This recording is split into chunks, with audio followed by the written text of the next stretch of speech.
இந்த கடக ராசி கடக லக்னத்துக்காரங்களுக்கு வாழ்க்கை துணையா எந்த ராசி லக்னத்தை சேர்ந்தவங்களை அமைச்சுக்கிட்டா இவங்க வாழ்க்கை சிறப்பா இருக்கும்? கடகம், விருச்சகம், மீனம், ரிஷபம், மகரம், கன்னி. இந்த ராசியை சேர்ந்தவங்களை வந்து இவங்க வாழ்க்கை துணையா அல்லது தொழில் கூட்டாளியா அமைச்சிட்டாலும் சரி, இவங்க வந்து அவங்க கிட்ட ஒத்து போயிடுவாங்க. அவங்களுடைய சிரமத்தை அவங்க புரிஞ்சுக்குவாங்க. சரி, சிம்மம், தனுசு, மேசம் ஆகிய ராசிகளை அவங்க திருமணம் செஞ்சுக்க வேண்டி வந்துருது.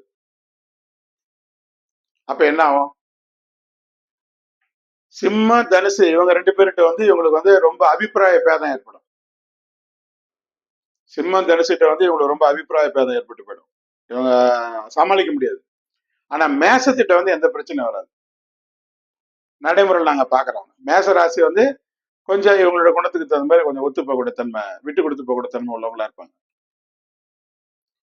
கும்பம், மிதனம், துலாம் இந்த ராசிகளை திருமணம் செஞ்சுக்கிட்டா பெருசா நன்மையும் இருக்காது, தீமையும் இருக்காது. சரி, ஷார்ட்கட்டா சொல்லுங்க, இவங்க குடும்ப வாழ்க்கையை முழுமையா அனுபவிப்பாங்களா இல்லையா? ஒரே வார்த்தையில சொல்லுங்க, இவங்க குடும்ப வாழ்க்கை முழுமையா அனுபவிப்பாங்களா இல்லையா? நல்லா முழுமையா அனுபவிப்பாங்க. அது கேரண்டி, முழுமையா அனுபவிப்பாங்க.